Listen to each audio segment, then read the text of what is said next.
নমস্কার, দেখছেন TV9 বাংলা। আপনাদের সঙ্গে রয়েছি আমি তন্নিষ্ঠা। আরও একবার সকলকে সপ্তমীর অনেক অনেক শুভেচ্ছা। সপ্তমী মহোৎসব, প্রাণের পুজোয় মাতোয়ারা বাংলা, আনন্দ উচ্ছ্বাসে জমজমাট সপ্তমীর সন্ধে। শহর থেকে জেলা, সন্ধে নামতেই ঠাকুর দেখার ঢল, পায়ে পায়ে প্যান্ডেল হপিং, সঙ্গে দেদার আড্ডা, খাওয়া দাওয়া। আমাদের প্রতিনিধিরা রয়েছেন সমস্ত পুজো মণ্ডপ থেকে, শুধুমাত্র শহর কলকাতায় নয়, জেলায় জেলায় রয়েছেন আমাদের প্রতিনিধিরা।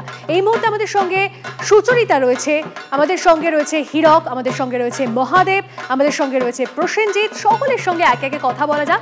শুরুতেই আমি সুচরিতার সঙ্গে একটু কথা বলি। সুচরিতা, এই মুহূর্তে রয়েছে যোধপুর পার্ক সর্বজনীন নিয়ে। সুচরিতা, একটু আগেই তোমার সঙ্গে যখন কথা হচ্ছিল, তুমি ছিলে একডালিয়া এভারগ্রিনে। কি ছবি ধরা পড়ছে? মানে যোধপুর পার্ক সর্বজনীন কি টেক্কা দিতে পারছে একডালিয়া এভারগ্রিনকে? তোমার কি মনে হচ্ছে? দেখো, একটু আগে তো আমরা বললাম যে আমরা দেখিয়েছিলাম দর্শকদের যে কি পরিমাণ ভিড় হয়েছিল একডালিয়াতে। দেখো, এই 95 পল্লী যোধপুর পার্কেও কিন্তু একই রকম চিত্র। এবং এদের এবারে যে বিষয় ভাবনা, সেটা হচ্ছে যে বঙ্গ ভাণ্ডারে, অর্থাৎ বাঙালির যে ভাণ্ডারের মণিমাণিক্য শুধু নেই, সাহিত্য রয়েছে, শিল্প রয়েছে, সেই সমস্ত কিছু কিন্তু এই প্যান্ডেলের মাধ্যমে তারা তুলে ধরেছেন। এবং খুব সুন্দর গান বাজছে, বাংলা গান বাজছে। এবং এখানে আমরা সত্যেন্দ্রনাথ বসুর একটা বাড়ি দেখতে পাচ্ছি, সত্যজিৎ রায়ের বাড়ি দেখতে পাচ্ছি। মানে সব কিছু মিলিয়ে বাঙালির যে ঐতিহ্য, সেটাকে তুলে ধরেছে। এবং মানুষের ভিড় দেখো, এই যে এখানে আমরা দেখতে পাচ্ছি কাউকে দাঁড়াতে দিচ্ছে না, কিন্তু দর্শকরা কিন্তু ক্রমাগত আমি দেখছি এখানে মানুষ ঢুকছে আর বেরিয়ে যাচ্ছে। এবং যখন আমি এই প্যান্ডেলে আসার জন্য একদম রাস্তা থেকে আসছিলাম, দেখছিলাম যে কত দূর পর্যন্ত সাধারণ মানুষ যারা দর্শনার্থী, তারা কিন্তু সেখানে দাঁড়িয়ে অপেক্ষা করছিল। এবং অধীর আগ্রহে যেই যে এত মানুষের ভিড়, সব কিছু কিন্তু হেলাই মানুষ ব্যাপারগুলোকে নিচ্ছেই না। মানে যত রাতই হোক সব পুজো দেখতে হবে, কারণ আমরা জানি যে ওয়েদারের একটা ভ্রুকুটি ছিল, সেটাও এখন নেই। এখন একদম রৌদ্রোজ্জ্বল দিন ছিল, এখন সন্ধেবেলার আবহাওয়াও খুব ভালো। সবাই কিন্তু পরিবার নিয়ে বেরিয়ে পড়েছে এবং প্রত্যেকটা মণ্ডপে আমরা দেখছি এই ভিড়। এবং যত রাত হবে এই মণ্ডপের ভিড় কিন্তু বাড়তেই থাকবে। যত সময় গড়ায় তত আমরা দেখি যে ভিড় বাড়তে থাকে। আমাদের অন্যান্য প্রতিনিধিরা আমাদের সঙ্গে রয়েছেন সরাসরি। আমাদের সঙ্গে হীরক রয়েছে সোনালী আবাসন থেকে। হীরকের সঙ্গে একটু কথা বলি এবং সেখানে এই মুহূর্তে কি ছবি রয়েছে সেটা একটু বোঝার চেষ্টা করি। হীরক, সপ্তমীর সন্ধ্যে ভিড় কেমন দেখছো? তনিষ্ঠা, ভিড় তো প্রচণ্ড রকমের রয়েছে। এই মুহূর্তে আমি রয়েছি বাঁকুড়ার একমাত্র সোনালী আবাসনের পুজোতে। এবং সেই ভিড়ের মাঝে কিন্তু একটা অন্য ছবি তোমাকে দেখাতে চাইবো। বাঙালির কাছে এই দুর্গাপূজা মানে শুধু তো পুজো, প্যান্ডেল হপিং নয়, তার সঙ্গে কিন্তু সেলিব্রেশনও বলা চলে। এবং সেই সেলিব্রেশনের ছবি এই মুহূর্তে তুমি দেখতে পাচ্ছ যে এই সোনালী আবাসনের মহিলারা, তারা কার্যত ধুনুচি নাচ করছেন। এই দুর্গাপূজার সঙ্গে ধুনুচি নাচ কোথাও ওতপ্রোতভাবে জড়িত। ঢাকের তালে কোমর দোলানো বলতে যা বোঝায়, একেবারে এই সপ্তমীর সন্ধ্যায় কার্যত সোনালী আবাসনে সেই ছবিটাই ধরা পড়ছে। মহিলারা তারা কার্যত ঢাকের তালে কোমর দোলাচ্ছেন, হাতে ধুনুচি নিয়ে। একেবারে ট্র্যাডিশনাল যে সেলিব্রেশন, অর্থাৎ একেবারে প্রথাগত সেলিব্রেশন, সেই সেলিব্রেশন কিন্তু তুমি দেখতে পাচ্ছ যে এই আবাসনে প্রায় শতাধিক পরিবার বসবাস করে। এবং সেই পরিবারগুলির যারা মহিলা, যারা গৃহবধূ, 8 থেকে 80 যে মহিলা, তারা কিন্তু কার্যত সেলিব্রেশনে মেতে উঠেছেন। একদিকে চলছে প্যান্ডেল হপিং, জেলার বিভিন্ন প্রান্ত থেকে মানুষ সোনালী আবাসনের পুজো দেখতে এখানে আসছেন, তার সঙ্গে কিন্তু তারা সেলিব্রেশনও চাক্ষুষ করছেন। পাশাপাশি এই সোনালী আবাসনের যারা আবাসিক, তারা কিন্তু এই মুহূর্তে যে সেলিব্রেশন করছেন, তারা আনন্দে মেতে উঠেছেন। নিজেদের আনন্দ উচ্ছ্বাস, সেই উচ্ছ্বাসের ছবিটা এই মুহূর্তে এই সোনালী আবাসনে ধরা পড়ছে। তুমি দেখতে পাচ্ছ যে একেবারে ছোট বাচ্চা থেকে শুরু করে গৃহবধূ, তারাও কিন্তু যোগ দিচ্ছেন এই সেলিব্রেশনে। সপ্তমী আজ বোধন হয়েছে গতকাল, এবং তার সঙ্গে সঙ্গে উদযাপনও চলছে বলা চলে। সব মিলিয়ে এখানের পুজো যে কার্যত জমজমাট হয়ে উঠেছে তা বলার অপেক্ষা রাখে না। আমি শুধু একটু ঢাকের বোল দেখাতে চাইবো, এবং তার সঙ্গে তুমি নিশ্চয়ই দেখতে পাচ্ছ যে ধুনুচি নাচ চলছে। ঢাকের বোল একবার শোনো, যে এটা ধুনুচি।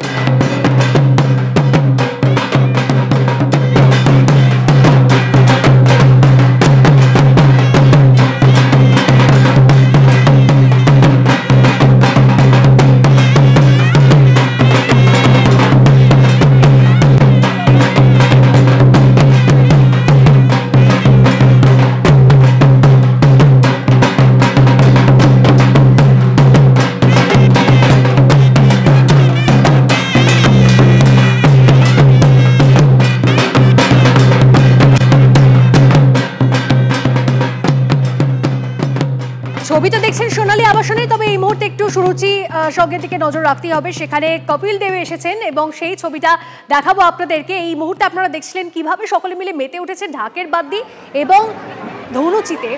এই মুহূর্তে কপিল দেব তিনি এসেছেন সুরুচির সঙ্গে, সেই ছবি দেখাচ্ছি আপনাদেরকে সরাসরি। সরাসরি সুরুচির সঙ্গে ছবি দেখছেন কপিল দেব, তিনি এসেছেন সুরুচির সঙ্গে, সরাসরি সেই ছবি দেখাচ্ছি আপনাদেরকে। উৎসব মুখর বাংলা, এবং আপনারা জানেন শুধুমাত্র বাংলা ও বাঙালির এই উৎসব নয়, এই উৎসবে মেতে ওঠেন সকলে। ক্রিকেটার থেকে শুরু করে অভিনেতা অভিনেত্রী তারকারা সকলেই মেতে ওঠেন এই উৎসবে এবং কেউ বাদ যান না, সকলে ছুটে আসেন মণ্ডপে মণ্ডপে। এবং আমরা সেই মণ্ডপের ছবিগুলোই আপনাদেরকে দেখছি। আমাদের অন্যান্য প্রতিনিধিরা আমাদের সঙ্গে রয়েছেন। এই মুহূর্তে তাহিরপুর অগ্নিশিখা ক্লাব, সেখান থেকে রয়েছেন আমাদের সহকর্মী মহাদেব। মহাদেবের সঙ্গে একটু কথা বলি। মহাদেব, একটু আগেই যখন আমার কথা হচ্ছিল, হীরকের সঙ্গে একেবারে দেখলাম ঢাকের বোল এবং ধুনুচি নাচে মেতে উঠেছেন সকল মিলে। তাহিরপুর অগ্নিশিখা ক্লাব, সেখানে যারা আসছেন তারা কিভাবে আজকের সন্ধ্যাটাকে এনজয় করছেন, কি বলছেন তারা? দেখো, আমরা তো রয়েছি সন্ধ্যায় তাহিরপুরে, আর তাহিরপুর নয়, এটা রয়েছে আমরা বলা যেতে পারে বেনারসে। কারণ বেনারসের সন্ধ্যা আরতি যেটা হয় গঙ্গার, সেই আরতিটা তারা তুলে এনেছেন। শুধু তাই নয়, এখানে সেই চিত্রটা এতক্ষণ ধরে যে আরতি তারা দেখালেন, এবং পাশাপাশি তারা এখনও পর্যন্ত এই যে মণ্ডপ সজ্জা উপস্থাপনা করছে, সেই মণ্ডপ সজ্জা দেখতে কিন্তু মানুষজন আসছেন এবং দূর দূরান্ত থেকে মানুষ আসছেন। বলা যেতে পারে তাহিরপুরের এই যে মণ্ডপ সজ্জা যারা করেছেন অগ্নিশিখা ক্লাব, তাদের এবছরে কিন্তু 11 বছরে পদার্পণ করেছেন। অভিজ্ঞতায় নবীন হতে পারেন, কিন্তু তাদের উপস্থাপনা দেখে কিন্তু প্রশংসার ঝড় বইছে গোটা জেলা জুড়ে। কারণ তাদের যে ধরনের উপস্থাপনা, আমি দেখাতে বলবো তুষারকে, মণ্ডপের সামনেই কিন্তু করা হয়েছে গঙ্গা, আর সেই গঙ্গায় কিন্তু যে পরিমাণ জল রয়েছে সেই জলটি কিন্তু গঙ্গার জলই। গঙ্গা থেকে এই জল তুলে নিয়ে আসা হয়েছে এবং এখানে শ্রদ্ধা ভরে বেনারস থেকে পুরোহিত নিয়ে আসা হয়েছে এবং সেই পুরোহিতরাই কিন্তু সন্ধ্যা আরতি করলেন। এবং বেনারস থেকে একাধিক পুরোহিত আনা হয়েছে, তাদের বেশ কয়েকদিন আগে থেকেই তাদেরকে এনে কিন্তু এই যে কীভাবে তাদের পরিকল্পনা করা হবে সমস্তটা তাদের অনুমতিতেই কিন্তু করা হয়েছে। এবং তুমি দেখতে পাচ্ছ, তুষার একটু ঘুরিয়ে দেখাবে পুরোটাই কীভাবে। মানুষ তো দেখাতেই হবে, কারণ মানুষ তো আসছেন, মানুষের জন্যই সব কিছু। জেলার দূর দূরান্ত থেকে ভিড় জমছে, কিন্তু যেহেতু তাহিরপুর দেখো, সেইভাবে তাহিরপুর কিন্তু ছোট্ট একটি বলা যেতে পারে পৌরসভা, সেই পৌরসভা থেকে এমন একের পর এক উপস্থাপনা যা দেখতে কিন্তু দূর দূরান্ত থেকে মানুষকে আসতেই হচ্ছে। আমরা দেখছি শহরতলি থেকে মানুষ এখানে ছুটে আসছে, কারণ কলকাতা থেকে মাত্র 2 ঘন্টার পথ রেলপথ, আর সেই রেলপথেই কিন্তু তাহিরপুর চলে আসছে। একটার পর একটা উপস্থাপনা তোকে তুলে ধরবে তুষার, কোনোটাই দেখে মনে হবে না যে দেখতে পাচ্ছি। আমরা সেই ছবি দেখছি, বেনারস, অ্যাক্টর ফর বেনারস যারা উঠে এসেছে। আমাদের অপর প্রতিনিধি আমাদের সঙ্গে রয়েছে প্রসেনজিৎ, রয়েছে সুকান্তপল্লী স্পোর্টিং ইউনিয়ন থেকে। সুকান্তপল্লী স্পোর্টিং ইউনিয়নের এবারে থিম ভাবনা কি রয়েছে প্রসেনজিৎ, এবং সপ্তমীর সন্ধ্যাটি কতটা জমজমাট? দেখো, শুভ সপ্তমীর সন্ধ্যা আমরা রয়েছি সুকান্ত স্পোর্টিং ক্লাবে, যেখানকার এই থিম রেডিও এবং দুর্গাপূজার যে সূচনা হয় মহালয়ার মধ্যে দিয়ে, এবং যা ওই রেডিওর মাধ্যমে বীরেন্দ্র কৃষ্ণ ভদ্রের উদাত্ত কণ্ঠে আমাদের ঘরে ঘরে ছড়িয়ে পড়ে, আমরা জানতে পারি যে মা আসছেন। আমি একবার প্রথমে ভিতরটা দেখাই। ভিতরের যে অন্তরঙ্গ, সেই মণ্ডপের ভিতরে কিন্তু রেডিওর যে বিবর্তনের ইতিহাস তা যেমন দেখানো হয়েছে, অতীতের যারা দিকপাল শিল্পীরা রেডিওর মাধ্যমে মানুষের কাছে তাদের সৃষ্টিকে তুলে ধরতেন সেসব দেখানো হয়েছে। আর রয়েছে রেডিওর ক্রমবিবর্তন, পুরনো আমলের রেডিও, গ্রামোফোন এবং তার সঙ্গে এখনকার রেডিও, এই সবটা মিলে কিন্তু মণ্ডপ যা ইতিমধ্যেই দর্শকদের নজর কেড়েছে।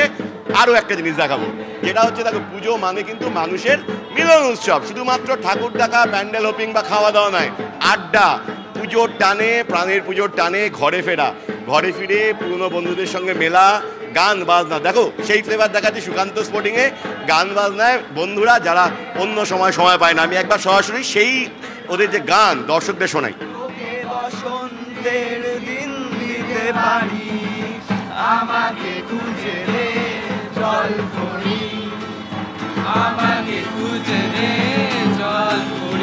একবার ওদের সঙ্গে কথা বলে নি, কিভাবে পুজোটা কাটছে, কিভাবে কাটছে তোমাদের পুজো?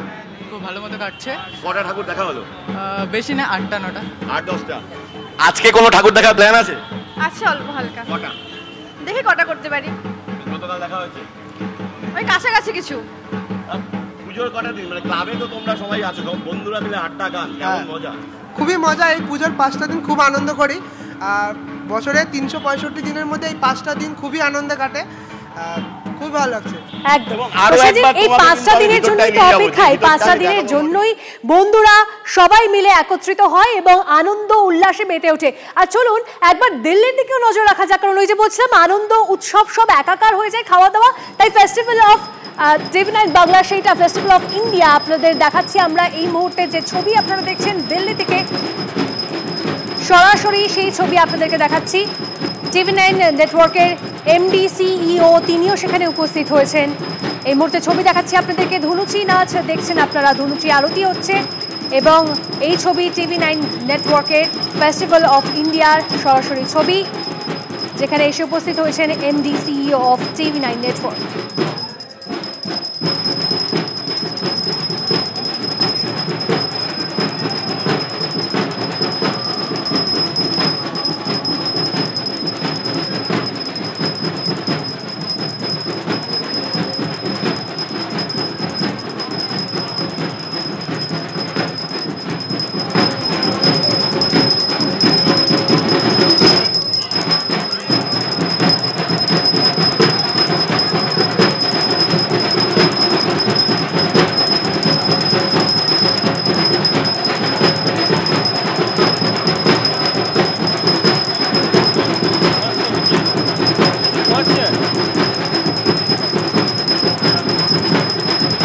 ছবি আপনারা দেখছেন সপ্তমীর ছবি, সপ্তমীর সন্ধ্যের ছবি আপনারা দেখছেন ফেস্টিভ্যাল অফ ইন্ডিয়ার ছবি দেখাচ্ছি আপনাদেরকে সরাসরি। এই মুহূর্তে আরতি চলছে, তনুচিরি আরতি চলছে, সেই ছবি আপনারা দেখছেন এই মুহূর্তে নয়াদিল্লির মেজর ধ্যানচাঁদ ন্যাশনাল স্টেডিয়ামে। এই মুহূর্তে যে ছবি আপনারা দেখছেন, বসেছে দেশ বিদেশের নানা স্টল সেখানে, অর্থাৎ খাওয়া দাওয়া পুজো সবটা একসঙ্গে এক জায়গায় পাওয়া যায় ফেস্টিভ্যাল অফ ইন্ডিয়া।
এই মুহূর্তে একবার বেলুর মঠের দিকেও নজর রাখা যাক। বেলুর মঠে মায়ের সন্ধ্যারতি, রীতি মেনে উপাচার, সপ্তমীর সন্ধে উৎসব মুখর বেলুর মঠ।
মা।